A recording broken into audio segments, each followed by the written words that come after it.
This is the Nukeproof Mega. Perhaps the first generation was the original Enduro bike on the market, but now that we're on generation 4, what have Nukeproof done with it and how does it stack up against the competitive Enduro field? Learn all about it and find out how it rides in this review on loamwolf.com. Let's go.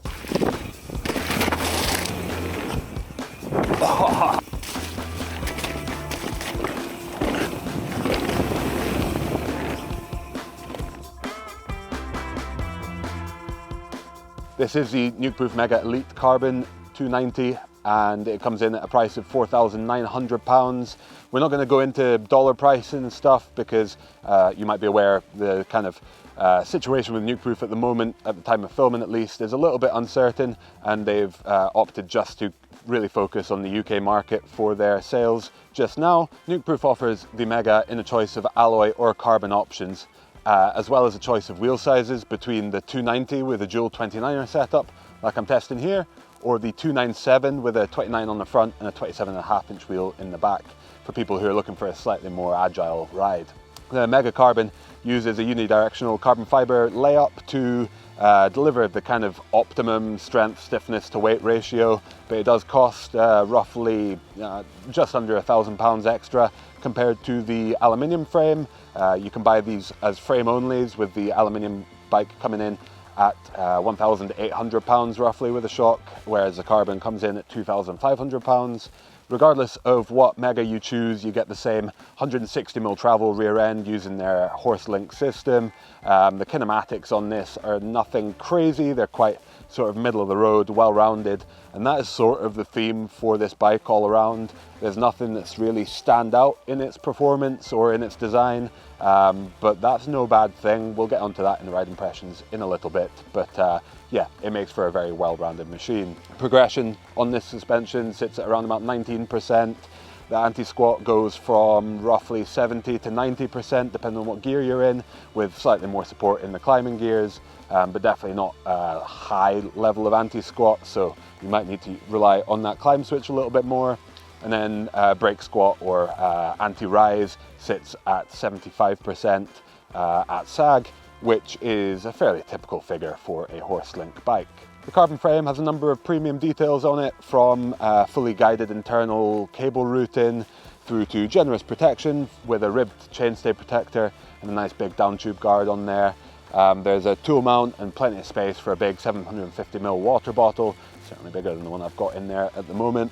The shock uses a lower bearing mount, which should help to reduce the breakaway friction on there. Nukeproof has really covered the details well on the Mega, and even includes a custom fitted protection kit for the top tube, down tube and seat stays on there, just to help it look a little bit fresher and avoid any unnecessary damage to the paintwork.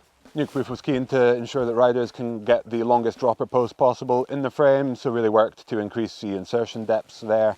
There's a threaded bottom bracket with ISCG 05 mounts around it, and it even comes with an upper chain guide, although I'd love to have seen a bash guard in there as well, since there is obviously the option and the product in Nukeproof's range.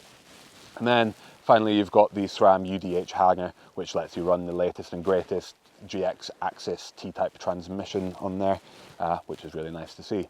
Nukeproof offers the Mega 290 in a size range of small to double extra large, with the size large that I tested coming with a 475mm reach and 640mm stack. Across the size range shared are a 64-degree head tube angle, 30mm bottom bracket drop giving a 345mm bottom bracket height, and a 440mm rear end. On each frame size, the effective seat tube angle changes due to Nukeproof's saddle offset kind of theory or system, which should effectively give every height of rider on each frame size the same overall saddle offset, and then therefore the same kind of seated weight distribution for the climbs. And yeah, overall, certainly the numbers are nothing crazy and stand out, but it makes for a very well-rounded package. Talking about the build specs, Nukeproof offers the Mega Carbon in a choice of 3 different build specs, from the Elite that I tested at £4,900 up to the £6,400 RS package, and then there's also a frame and shock, as I mentioned, for £2,500. This Elite build is, like I said, really the sort of privateer racer's pick, I would say. You get a Fox Performance Elite suspension package with the 38 up front with the Grip 2 damper, giving you all of that adjustability, and the Float X2 in the rear with slightly less adjustability than the factory, losing the high-speed rebound and compression adjustments, but certainly plenty to play about with and get the bike set up to your liking. The braking is handled by SRAM's Mineral Oil DB8, a 4-pot kind of code equivalent, using a mineral oil system and coming in at a slightly lower price point. And they've been pretty solid, I would say, although definitely offer a different feel to the code range, which I'm a fan of, but the rest of the guys at the site maybe aren't quite as big fans of. And then you've got the SRAM GX Axis T-Type transmission on there, 12-speed, with the integrated derailleur in that UDH kind of hanger or in place of it. And that's really impressed me with absolutely solid performance, really crisp shifting, and no need to adjust it at any point. And then the finishing kit is mainly Nukeproof with their Horizon V2 wheels, Horizon handlebar alloy and stem, and a Nukeproof saddle. Then you've got a Brand X dropper with 150mm lengths up to a size medium, 170 on the large, and then 200mm in the extra large and double XL.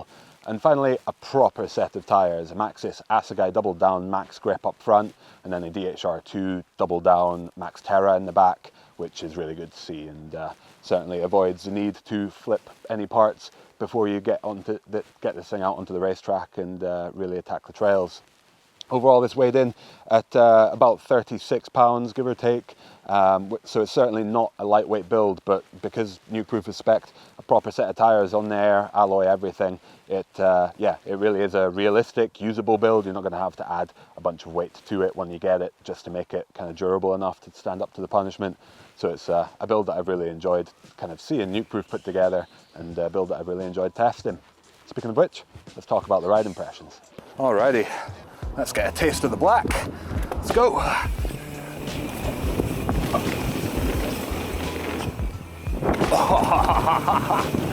Oh, all right. Very different to the other trails.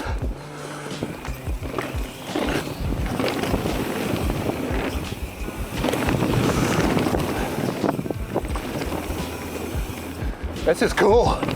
I like the varying terrain. Oh, some proper Tweed Valley tightness thrown into the mix with the sick berms. I had been wanting to test the Nukeproof Mega for quite some time and just hadn't made it happen, but it meant that I missed out a couple of generations since I last rode one, and yeah, I was definitely really excited to find out how this latest generation, the Mark IV, performed. Certainly not a fresh build or a fresh bike to the market, but with this new Elite build with the updated GX T-Type and the kind of latest components, it's certainly not a bike that rides as if it's outdated by any means. That said, definitely some performance characteristics, or more to the point, no strong real characteristics of this bike that make it stand out or not stand out, depending on how you look at it. Basically, as I alluded to earlier, this is just a very, very well-rounded bike with no strong traits, no strong character, really. But what that does mean is that kind of across the spectrum of riding conditions, terrain, styles, whatever, it performs amicably in pretty much every situation. Just it may never be the absolute strongest bike for one particular scenario. But if you consider a kind of race calendar where you maybe go into multiple different locations, multiple different styles of track within one race, having a well-rounded bike, a bike that kind of does fairly well or pretty damn well for all of them, is probably a good thing. Starting on the climbing performance, and probably not the Mega's strongest suit in terms of its kinematics. It is relatively heavy, not crazy heavy by any means. You could certainly make a heavier bike, but certainly for a carbon fiber bike, it's not a super light and kind of racy and tight feeling bike. That is also not helped by the kinematics, where Nukeproof's suspension doesn't have a particularly high level of anti-squat to kind of offset your pedaling forces, meaning it is quite keen to use its travel when you're pedaling, especially if you're pedaling hard, sprinting, or you're out the saddle, like really giving it some body English. It's definitely not a super firm bike under power, like a lot of the kind of modern crop that we're seeing these days. But What that does mean is that if you're pedaling through rougher terrain, you're just looking for kind of ultimate traction on that rear tire, it does pretty well in those situations, and it makes for a much more comfortable machine. If you're doing a long seated climb through like rubbly, quite a lot of vibrations on the climb, helps to take the sting off the trail a little bit, and makes for a really comfortable climber. And because of that shock position, you've got a lockout lever that's really easy to access, so you're much more inclined to use it, and because of that you can kind of offset that. And if you're on smoother bits of climb, just flick it on, offset the relatively low anti-squat, and end up with a very competent climber. The climbing platform isn't the best on the Mega with the shock unlocked, but thankfully the lockout lever is nice and easy to reach. Firms it up effectively. Makes it quite pleasant to get up the hill, thanks to the pretty nice centered seating position. With geometry that is really nice, kind of saddle offset theory, although maybe not quite applicable to me. That dropper height is certainly not where I would have it. I had maybe another 2 or 3 inches out of the frame, meaning that because the actual seat tube angle is quite a bit slacker than the effective, the kind of nominal height that Nukeproof selected for the size large, for a kind of average riders on a size large's seat height, is quite a bit lower than mine. So I do end up, as I do with many bikes, slightly further off the back than Nukeproof had designed me to be. But if you're an average height rider on a size large, then you're probably going to end up in a very comfortable position. I still was very comfortable. It's certainly not an ultra slack seat tube angle, even in the actual, and puts you in a nice position. The reach isn't overly long on this size large, which I like as well. 475mm is about right for me, maybe a little bit longer, meaning that I was in a comfortable spot for the uphills for sure. And definitely not an uncomfortable or an unpleasant machine to climb, just not the most sprightly out there, especially if you don't want to use that lockout lever. Onto the descent, and that is just when well-rounded is the only thing that I can really say. It handles rough terrain really well. It's got a really nice and free feeling rear end. I did end up having to play about with the setup a little bit more than I have had to on quite a few other bikes recently. Don't know if it's a damper tune kind of thing, but I ended up having to back off the damping a little bit more than I was expecting to, certainly. Even on the fork, which is, I usually have a setup that I go for. I did feel like I needed to go a little bit less than that to obtain the kind of desired feeling. But sometimes there's a small variation from bike to bike or unit to unit, so that could be accounted for in that. But certainly not a uncomfortable bike. That rear end does feel really nice and free to move. It's got enough progression. It's not incredible, that's for sure, and I would definitely be hesitant about myself anyway running a coil shock. But with the air shock here, I didn't have too many bottom out kind of instances, and feels really nicely controlled, really free to move, really kind of plush and comfortable on rough terrain, but with still enough support in it to give you enough to push off of. But it is definitely not, even on the way down, the most kind of active and VPP style bike. It doesn't give you like a really sharp feeling. It's definitely a fairly well muted and comfortable feeling, and more towards that side of things. The braking performance is typical for that kind of horse link. That rear end's nice and free to move. It does mean on some slightly steeper stuff you might feel like you're getting pushed forward a little bit, but for me that's absolutely fine. Just dip the heels, sit back into the bike, let that rear wheel move freely, and generate that little bit more braking traction. It's a kind of a balance that I'm quite happy with. I quite like the horse link feeling under braking, and the Nukeproof is definitely nothing outlying there. Geometry wise, it's a very kind of middle of the road machine. Certainly the head angle is not quite as slack as some of them. The rear end length is not as long as some of them, but it feels well balanced. It feels kind of agile enough through tighter terrain that you can navigate through, especially around here in the Tweed Valley. You've got a lot of tight gaps between trees and little nibbly bits that you need to wiggle your way through, and this thing is absolutely up to the case. And then when it gets faster, you don't feel too unnerved. It's I think bottom bracket is reasonably low. You just feel like you're quite well planted, well kind of integrated between the wheels, well balanced, and absolutely not scared to let off the taps, and just go for it. but compared to some of the slacker, longer bikes on the market, you may lose out slightly on the absolute highest speed terrain, but it's definitely a consideration that you'll have to balance depending on what your local trails are as to whether that's something that you would like. And certainly there would be room for me anyway to go a size up. These are not super long bikes, so definitely worth paying attention to the geometry table, comparing to what you've got or what you've tested in the past, and yeah, making sure you get the right size there. Overall, this bike has been an absolute hoot to ride. It's yeah, just absolutely well-rounded, well-balanced, and a lot of fun across the kind of spectrum of terrain.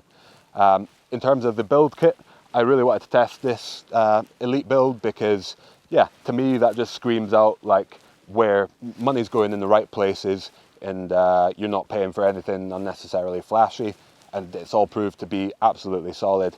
The DB8 brakes, they're maybe not my favourite. They have a slightly different feeling to most on the market, but definitely do provide the power. You just do have to give them maybe a little bit more finger pressure, but if you do so, you really give them a good squeeze. They do give you the power there. It's definitely there to be tapped into, just it doesn't come quite as effortlessly as some of the others out there.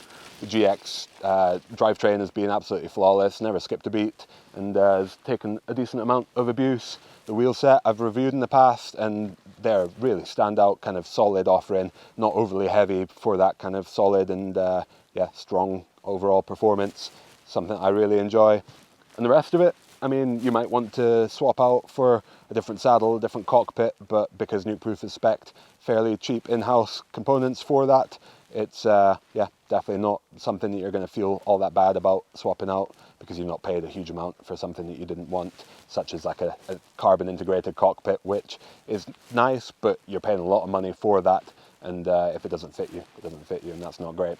One thing I do really struggle with on the Nukeproof bikes is the handlebar.